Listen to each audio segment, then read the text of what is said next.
Hi! Sa video po na ito, ipapakita ko naman sa inyo kung paano mag-check for IP risks. So by the way, ang IP po ay intellectual property.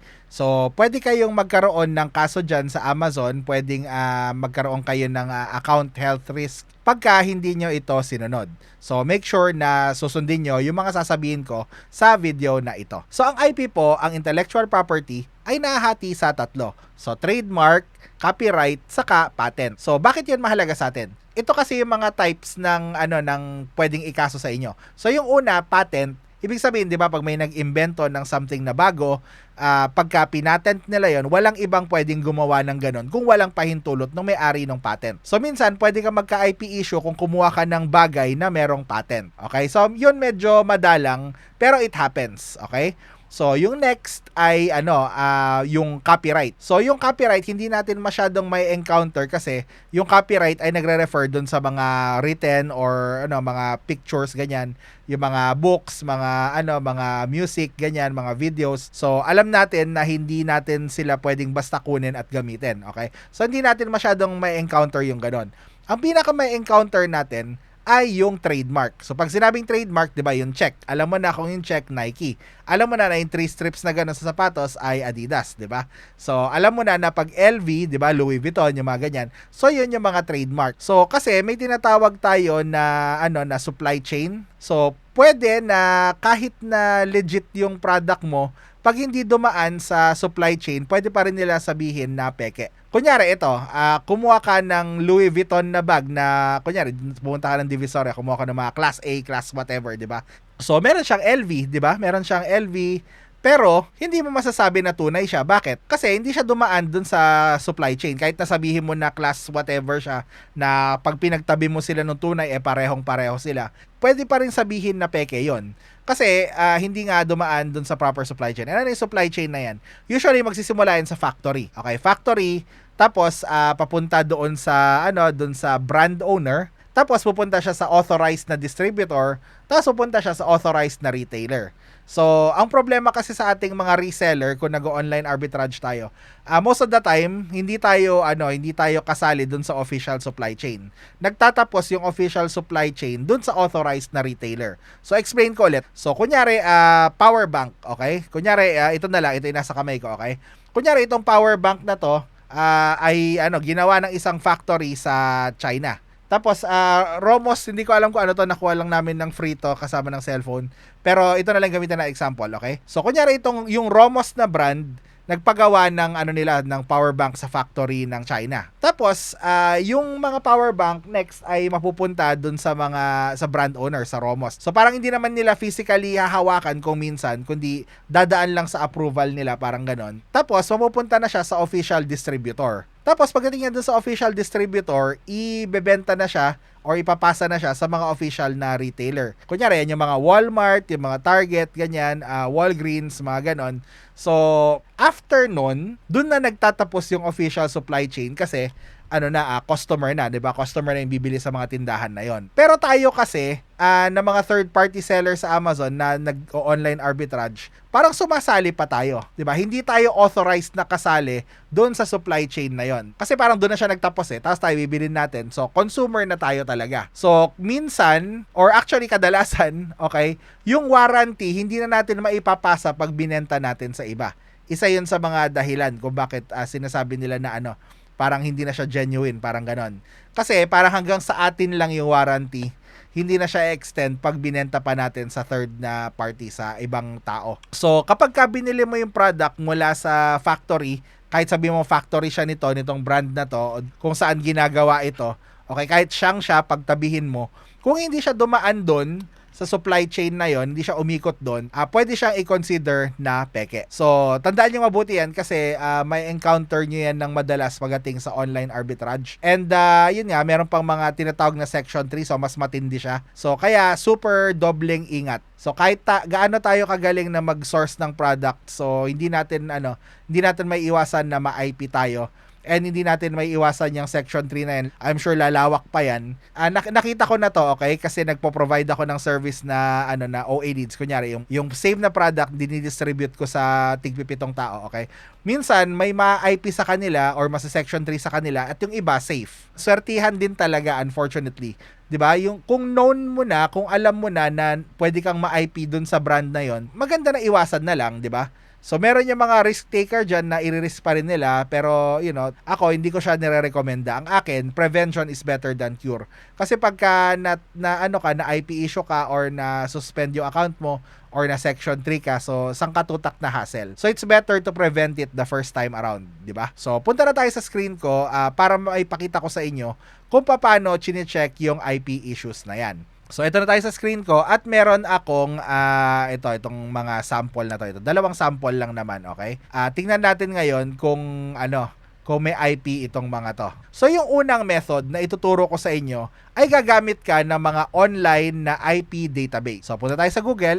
Google is our friend, di ba? So ang gagawin ko ay IP database, okay? Or Amazon actually, teka lang Amazon IP database, okay? Yan yung keyword. Tapos marami kayong makikita dyan. Ang top nyo ay green light at ito nire-recommenda ko to, okay? So, yung green light na to. Tapos yan, ipalert.com, extension yan. So, paid siya. So, kung gusto niyo siyang kunin, okay lang naman. Pero, this is all about, manual na hindi na kayo gagastos. So, magtiyaga na lang muna tayo sa ganito unless gusto niyo yung mga ganyan, okay? Kung may pambayad kayo, kung willing kayo magbayad or willing magbayad yung client nyo ng ganyan, so go ahead and kunin nyo yung IP alert na yan. Tapos, meron ding mga apps, kunyari, yung SAS, yung Seller Amp SaaS. So, meron din siyang ganon na IP detection, okay? Marami pang iba, okay? Pero, sa ngayon, pwede kayong magtiyaga muna sa mga websites na libre. Check pa natin, ha? Mag-next pa tayo. Okay, tingin pa tayo ng iba. Kunyari yan, IP alert. Okay, meron din yan. Okay. Seller union. Okay. 'Di ba? So marami yan. Pwede kayong mag-check ng mga database na ilang 3, ganyan, 5, bahala kayo, okay, na mamili kung ano yung paniniwalaan nyo, okay. Ayan, kita nyo, don't lose your Amazon business to unavoidable intellectual property complaint, kasi talagang mawawalan ka. So IP alert pala yan, okay. So ito naman, ayan, makita nyo na siya, alphabetized na order, okay. So yan, makikita nyo dito yung mga brands na may issue, okay. So okay, marami pang iba, try nyo na lang maghanap pa. Pero for now, ito muna, green light, saka itong seller union yung gamitin natin. So, ngayon, kunyari itong product na to, ProTeam. So, yan yung yan yung kanyang brand. Okay, tingnan natin dito sa green light. So, itong green light, searchable database siya. So, i-enter nyo yung brand. So, i-type natin yung ProTeam. Tingnan natin kung lalabas. So, tingnan, nagta-type pa lang ako, may mga lumalabas na, di ba? Na mga bagay, na mga brand. So, wala siya. So, kung wala, then okay. Makita nyo, Protan. This brand is well known for taking legal actions against unauthorized sellers. Avoid at all costs, di ba? So, pag nakita nyo na ganyan, iwasan nyo na, di ba? Kunyari, ito, Thorn na vitamins, okay? Or vitamins nga ba yan? O, tama, vitamins, di ba? So, i-search natin yung Thorn na yan dito sa green light. So, Thorn. Yan, makita nyo. Hindi ko pa natatapos i-type, lalabas na. Thorn Research. Ganun. This brand is well known for taking legal action. Ganun ulit, avoid at all costs. So, yan yung isa sa mga pinakamagandang tool na magagamit nyo sa IP checking. Kunyari, mag-type tayo ng something like Nike, okay? So, makita dito lang, it may be possible to sell this brand legitimately and without issue, but the barrier is extremely high. Consider alternative options well before this one. So, hindi niya naman sinasabi na avoid at all costs, hindi naman niya sinasabi na mataas yung risk. So, kayo nang bahalang magdesisyon kung willing kayo na i-risk na magbenta ng Nike or hindi. Marami akong kakilala na nagbebenta ng Nike na sapatos na okay lang naman, hindi naman sila nagkakaproblema. So, minsan may makikita kang mga habang nagta-type ka, type tayo ng random, kunyari AG, ayan, Agfa Photo, ayan. So, sellers have reported receiving official letters from HP about selling third-party cartridges for HP printers. Enter this territory at your own risk. So, minsan, ganyan siya. Hindi niya sinasabi kung So, meron lang reports. So, kayo nang bahala kung gusto nyong i-risk yan, tapos, or hindi. So, yan yung green light. And then, yung next na tool naman natin ay ito nga. So, tingnan natin yung mga kanina. Okay, ProTeam. Tingnan natin kung nandito siya. So, alphabetized na order siya. So, ProTeam. Tingnan natin. So, walang Ay, teka lang. O yan, walang pro team, di ba? Tingnan natin yung thorn. Yung itong thorn na to kanina. Okay? So, tingnan natin. Kuha tayo sa T. Okay. The ordinary. Saan kaya? Ayan. So, dito, wala siya. Okay? Mukhang wala siya dito sa kabila. So, ang advice ko sa inyo is pick 2 na databases. Tapos, yun yung sundin ninyo. Okay, kung gusto nyong kunin lahat ng database para siguruhin na wala talaga, okay lang din. Okay, super mahihirapan nga lang kayo. Kasi, syempre, kunyari ito, nakita nyo rito na walang thorn, samantalang dito meron. So, meron kayong may mga brands na talagang hindi mo makikita sa iba, tas meron siya sa iba. So, yun, mas hihigpit. Okay, pag mas marami kayong database, pero mas safe kayo, di ba? Yun ang kailangan yung timbangin para sa sarili nyo. Ako personally, ang ginagamit ko lang ay SAS. Okay, so wala akong pwedeng ipakita sa inyong SAS dito dahil hindi yun sa akin. So, hindi ko siya pwedeng gamitin sa video na to. Pero, kung may SAS kayo, meron din siyang sarili niyang alert system na kung may known IP yun, so makikita mo meron siyang IP na alert na may risk ito. So, delikado ka rito, parang ganon. So, yun ang ginagamit ko. Kaya hindi ko na tinitingnan to mga green light. Pero since ang tinuturo ko ay manual na minimum gastos, so okay na to. Basta may green light kayo, tapos another database. So, para sa akin, okay na yan. Nasa sa inyo na lang kung gusto yung dagdagan pa ng ibang mga databases. Okay? And another thing na outside dito sa mga database na to, outside sa mga tools, is yung Keepa. So, this will be your first glimpse sa usefulness ng Keepa para sa atin. Yung pro team na yan, hindi niya siya nakita sa mga database, di ba? Kahit dun sa SAS na ginagamit ko, hindi ko siya nakikita, walang IP alert. Pero I can verify na na itong pro team, itong exact na product na ito ay nakakuha na kami ng IP issue para sa isang kliyente. Kaya hindi nawawala sa akin tong itong product na to, naka-bookmark sa akin yan, okay? Naka-save sa akin itong specific na product na to. Kasi na-IP kami dito na chinek naman namin lahat. At alam nyo kung ano yung nangyari? Ito, punta tayo sa kanyang Keepa chart, okay? So, pag pumunta ako sa all, may mapapansin kayo dito na, ayan dyan. So, by the way, ito yung new offer count. Okay, new offer count. By the way, ito pala, okay, since dumaan na tayo sa Keepa. So, yung mga parts ng Keepa ay pwede mong i-on or off. Okay, yan, mga ganyan. Okay, on or off, on or off. Okay, so i-discuss natin yung Keepa more specifically towards the end nitong course na to. Okay, magkakaroon tayo ng actual na focus lang sa Keepa, how to use Keepa, how to look at the chart. So, ito, wag kayong mag-alala, glimpse lang ito. So, second part yung product research, third part yung Keepa focus. Okay, so anyways, dito, yung new offer count, basta dapat naka-on. Okay, dito sa ibaba. Okay, by the way, kung tatlo yung nakikita yung chart na ganyan, pag kumuha kayo ng Keepa, so itong nasa gitna, hindi nyo na siya masyadong kailangan. So, okay lang kung gusto nyo siyang iwanan, kung di siya distraction sa inyo. Para sa akin kasi, parang pampagulo lang to kasi wala akong kailangan dito na data. Okay? Siguro yung monthly sold, meron naman tayo nung estimator ng Jungle Scout. So, hindi ko na ginagamit to. Pampagulo lang sa akin ito. So, ang ginagawa ko ay pinapatay ko na lang yun. So, para patayin yan, ito, i-click nyo na yung sub ranks dito. Ayan. Tapos kunyari, ang nangyari is wala ito. Ayan, kunyari yan nakita nyo, wala. Kunyari yan lang nakikita nyo. I-click nyo lang tong more historical data. Okay, para lumabas yung chart na yan. Ayan, okay. Dapat lumabas yan, tapos dapat naka-on yung new offer count for now, okay. Yung review count din, ino-on ko rin yan. Tapos makikita nyo kung ano yung kulay niya ng bilog niya dito, yun yung chart niya dito, okay? Makita nyo pag hinover niyan, ma-highlight siya, di ba? Lalabo yung iba, tapos ito parang ma-highlight siya. Ayan, okay? So yung new offer count ngayon, titingnan natin. At mapapansin nyo na merong super taas dyan, tapos biglang bagsak.